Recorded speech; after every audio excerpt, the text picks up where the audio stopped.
what was your experience like at Actors Studio? Why did you not remain there longer, and what prompted you to form the Actors Workshop? Well, they're connected.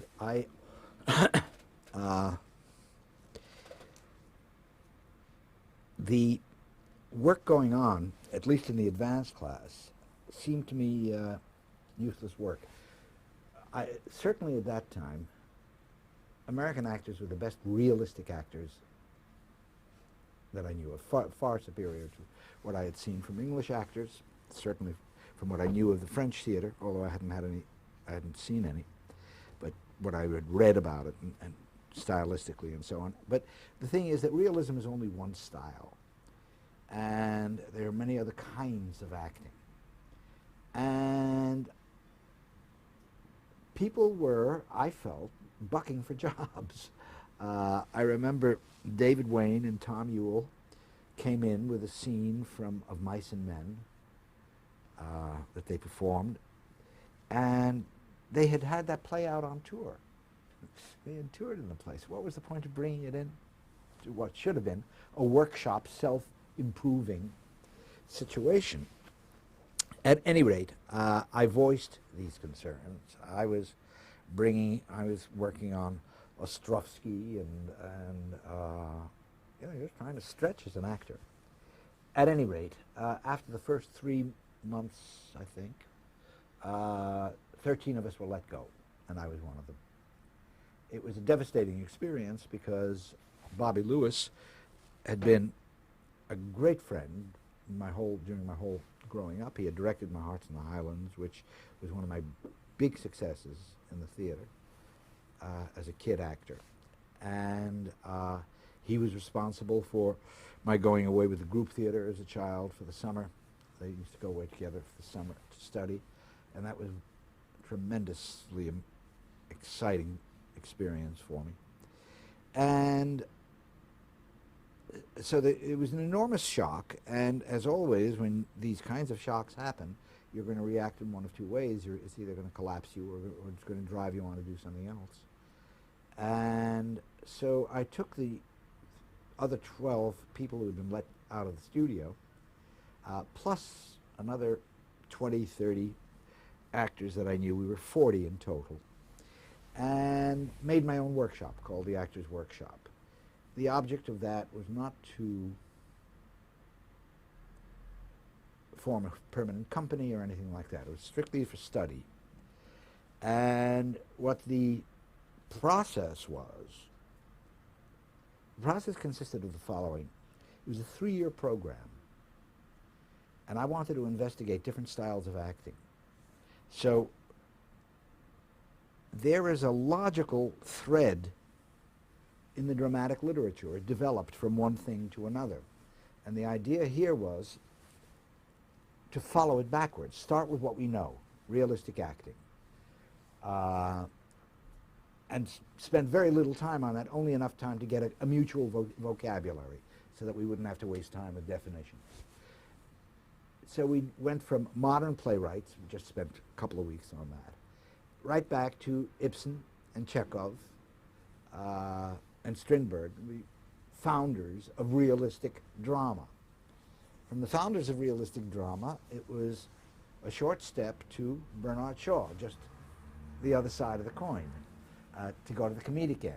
And from Shaw to Oscar Wilde, from Oscar Wilde to the Restoration playwrights, Sheridan and so on, from Sheridan to go to the Shakespearean comedies, from the Shakespearean comedies to the Shakespearean dramas, from the Shakespearean dramas to Greek drama.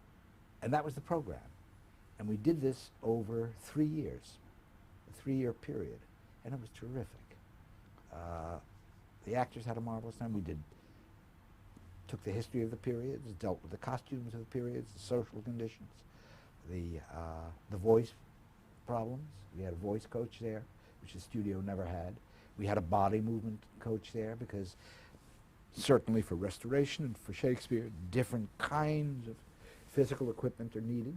Fencing was needed. And at the end of 3 years, having accomplished this, we closed the joint down. Who were some of the other people involved? Well, let's see. I remember wonderful actress Mary Welch was involved, and Annie Jackson was involved.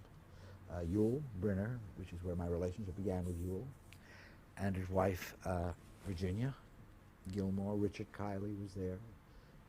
It was a good bunch, impressive bunch. Was this your initial experience with directing? Yeah, there were no directors. There was nobody to direct, so I just started staging scenes and directing various projects there. But it was the beginning of the directing. Now, 1948, Seeds of the Wind was your last Broadway acting performance. Then you began to move into the television field. When did you first become aware of television? What were the first programs you watched? Did you attend the World's Fair back in 1939 when TV was exhibited? I did attend the World's Fair in '39, but it was the same thing as the General Motors exhibit. It was just sheer futurist nonsense. You didn't take any of it seriously. And I really don't remember watching any television. First of all, I couldn't afford a set.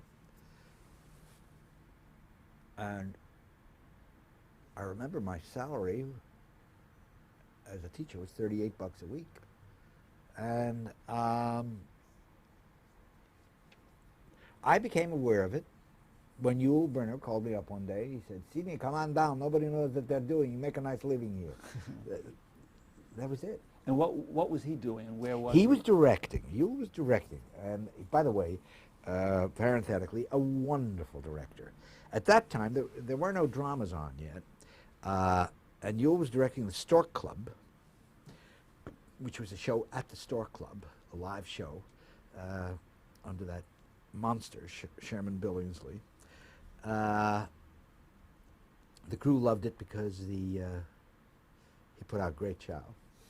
But there was a wonderful guy at CBS, man in charge, and I don't know whether he was director of programming or not. His name was Charlie Underhill. Charlie's idea was that drama was going to be one of the most important staples of television nighttime. And he thought, well, we can teach them the technique. Let's get theater people in. That was the basic premise that he began. People who know acting, people who dealt with writers, who know about structure. And it was Charlie's policy to go out and try to get theater people. I know he hired Yul, I know he hired Marty Ritt, he hired me, he hired Bobby Mulligan, he hired Johnny Frankenheimer. He was a terrific guy, and that was a deliberate policy on his part. Right, so in 1950, you were hired at CBS as an assistant director. So up until that time, you really did not own a television and did not even seen it. You'd not even seen it. And what they did, this was really, again, I'm sure this was Charlie's wisdom. When you were first hired, you had 1 week of observation, and then you took over for 2 weeks a place called, don't ask me why, Residue. Residue was a room,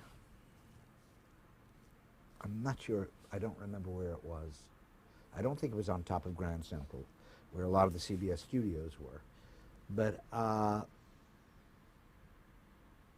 it wasn't at 485, which was the radio building. I don't remember. At any rate, Residue was the room in which all of the stations of the network were cut in and cut out, were released, were brought in.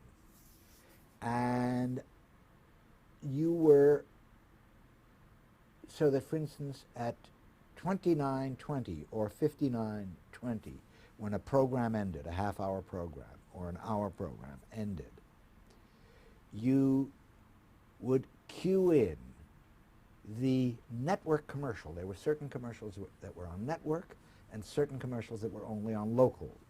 So you would cue in the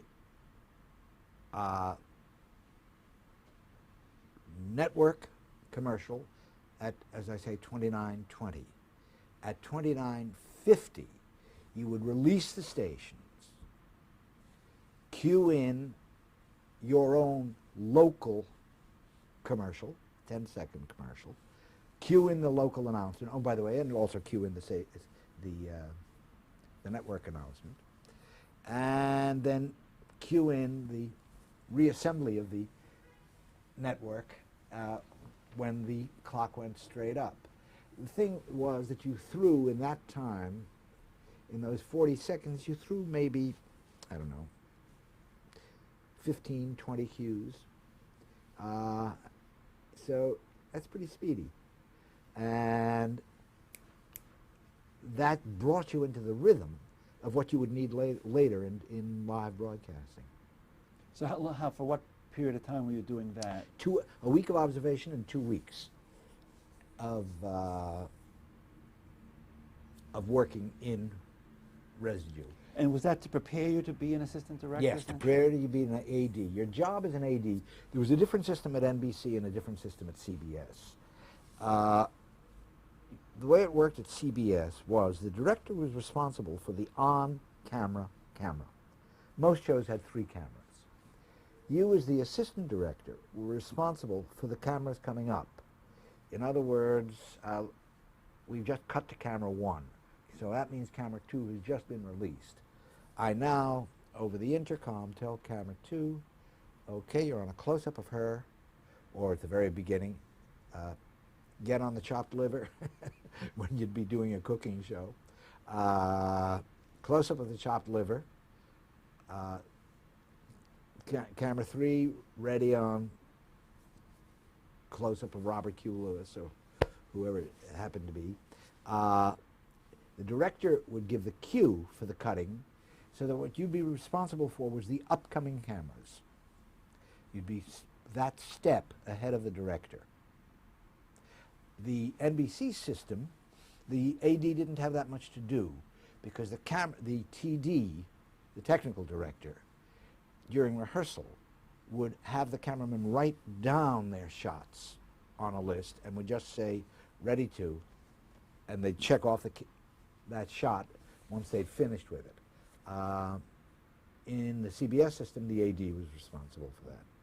And I want to ask you about the program Danger, but before getting to that, I'm just curious about your feelings and the feelings of other people coming from the theater about television. I mean, you had spoken earlier, before the Second World War, you and others, at least for a period, looked down upon film. Now, was there similar attitude towards broadcasting? Did you feel you were coming down in the world going into broadcasting, or not? I didn't feel that. It was so exciting. It was so really crazy. I mean, Ewell was doing the Store Club, so he was my rabbi, so I became Ewell's AD. I was right away his assistant. As soon as I could get a show, I was doing. My 3 shows were Ewell's show of the Store Club, the UN. CBS would do, there were always cameras at the UN, and the UN, they had to fill the airtime somehow. So they broadcast daily from the UN. I did that, which became my first acquaintance with the CBS News Department, which I had a much closer relationship with them later on when you were there. And and you'd be shifted around. I did Mama. Ralph Nelson was the director. I was the AD on Mama. I did a show with Ralph Bellamy, a detective show. I can't remember the name of it. And Ralph, a wonderful man as well as a brilliant actor, Ralph had hired for the show the first director who had ever used him in Ogunquit, Maine, in a stock company. The poor guy was 84 years old, didn't know where he was, couldn't hear, couldn't see, had no way he could keep up with this. And so Ralph gave me and the TD some of his own money, and we did the show between us in terms of camera. Also, by the way, one of the systems then was that you got extra money if you did a commercial. if you did the commercials, because otherwise a new director and a new AD would lean in over you to do the commercial. Now, you worked on the program Danger at CBS from 1950 to 1955. Tell us a little bit about that program. Well, the producer to begin with was Marty Ritt, and Ewell was the director. Once a week, I still remember Tuesday night, 10 to 10:30. Ewell had come up with the idea of Tony Mottola doing the music, just the guitar as the only musical accompaniment. And as I say, Ewell was a wonderful director. Then I was the AD. The show was, I think, quite successful from the very beginning. And it was sponsored by a terrific guy, Mel Block of the Block Drug Company. The Block Drug Company made Pico-Pay toothbrushes and Amident toothpaste. Amident was the first toothpaste with chlorophyll. And when we get to talking about blacklisting later, I'll tell you why Mel was so sensational, and his brother, Leonard. I don't remember how far into the run of the show it was, but at one point, Ewell didn't know he had auditioned for Rodgers and Hammerstein for The King and I, and he didn't know whether he was going to take it. For the first time in his life, you know, Ewell had entertained at parties playing the guitar and then eating in the kitchen with the rest of the help. And now he was making good money.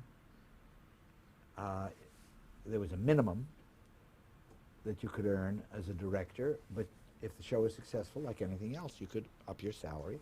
And I think he was up to about $385 a week, which again, terrific money in 1951, whatever it was. And he didn't know whether he wanted to leave the security of that to go try another show. He also wasn't that crazy about Gertie Lawrence. And at any rate, we talked about it a great deal, he, Marty, and I. And he finally decided to take it. And when he did, I was up to directing the show with another director, Kurt.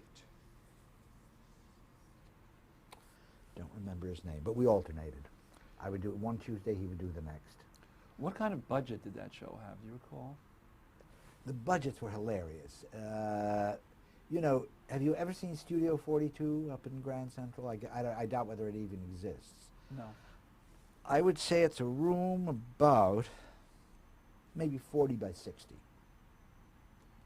And everything was jammed in there. 3 cameras, every set. There'd be usually 3-4 sets a show. We once did a show called Murder in the Museum. The entire room was the museum. It's hilarious. I'm trying to make the car, each shot looked like a different corridor, you know. And this had to contain the actors, and the props. Doors were sealed so that props that had to be used were over the prop table here with 2 prop men to hand them to the actors. A floor manager. On a big show, sometimes 2 floor managers. When we used it for You Are There, we'd have 50 and 60 extras a show. So I don't know what the budget was, but the point was that there was no place to spend the money. Stars wouldn't do television. It was real come down for a movie star to do a television show. So that's one of the joyful, fortunate things about early television is that so many new actors got a break, because actors would be terrified, well-known actors would be terrified of showing up on television. So I don't know what the budgets were like, but as I say, they couldn't have cost anything because there was no place to put anything. Do you recall who some of the actors were associated with Danger? Oh my God.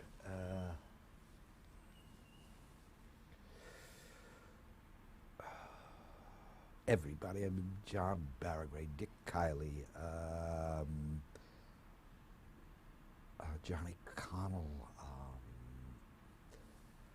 Joe Van Fleet, Sal Mineo. It's just endless. Between Danger and You Are There, I guess I would work with 500-600 different actors over a year, you know. I was doing both shows simultaneously finally. And Paul Newman, of course, and Barry Jones, and E.G. Marshall, and Jack Warden, and anybody, the entire cast of 12 Angry Men except for Fonda. What was the format of the show, the basic nature of the program? The show started, a spotlight would come on a wooden fence, and there'd be a dagger going boing, and Tony would go vroom, vroom, vroom, and a voice would say danger, and tonight there'd be, if anybody starred, in title of the show, brought to you by Dissolve, to Dick, who's a lovely guy. Dick, damn it, the announcer. He announced for Pico-Pay toothbrushes and Amidon toothpaste, and we'd be into the first commercial. You'd have then the first act, mid-program commercial, second act, and final commercial, and then credits. Anything you want to share about the sort of technical challenges of the program in terms of the lighting, the cameras, the microphones, things that, let's say, people working today in television might not be familiar with? Number one, the pressure was wonderful. And because it wasn't insane, the pressure was, can we do it? Because nobody knew what we could do or what we couldn't do. And nobody could say no to you because nobody knew. It was literally learning to walk. So there was nobody to say no. Charlie Underhill was first rate, and when Charlie left, I don't know why he left, his job was taken over by Bill Dozier, and Bill was wonderful. So that from a technical point of view, anything we wanted to try, we could try. The lighting began, I remember, very flat, just pan lighting, just scoops in every set. And slowly, like everything else, became more and more refined and interesting. And you'd have really fine lighting men. I remember a wonderful lighting guy that we had called Sal Bonsignori. And Sal really tried to create a mood on a set. Began using spotlights quite effectively. And also, since the lights couldn't change and had to account for a lot of action, there was very little specific. He couldn't get it too specific. It had, you always had to have the scoops there for a general light, you know. There was a wonderful guy at ABC by the name of Imi Fiorentino. And Imi was a marvelous lighting guy. It was quite extraordinary how much mood they could get in while still staying within the general parameters. Also, the cameras needed a certain basic level of light simply to function. The lighting man was also under the control. He did not have final say. Final say went to the video control guys. There'd be one video control man for each camera, and he would set lens opening. He would set the diaphragm. The f-stop. He would set contrast. He would set everything that had to do with the quality of the picture, and he could overrule the lighting guy. If he said to the lighting guy, look, I can't handle that contrast, the lighting guy would have to add a general fill light to reduce the contrast. He, in turn, of course, was responsible to the technical director. The audio men were wonderfully trained. I mean, I remember Billy Taylor, who would handle 16 pots on the show. Because the boom couldn't reach all the way I wanted it to, or because I wanted more freedom in my camera movement, and so I didn't want to do that scene on a boom. We did not have radio mics in those days, and Billy would hide mics all over the bloody set and would wind up with 16 mics on the show, and have a script mark and open each mic because he couldn't leave the mic open because the amount of noise in the studio was enormous. The cameras carried behind them cables about that thick, and those would just slide on the floor, and you could hear it. So if a pot wasn't being used, it had to be closed and opened on a cue. It was out of this that all of these developments came.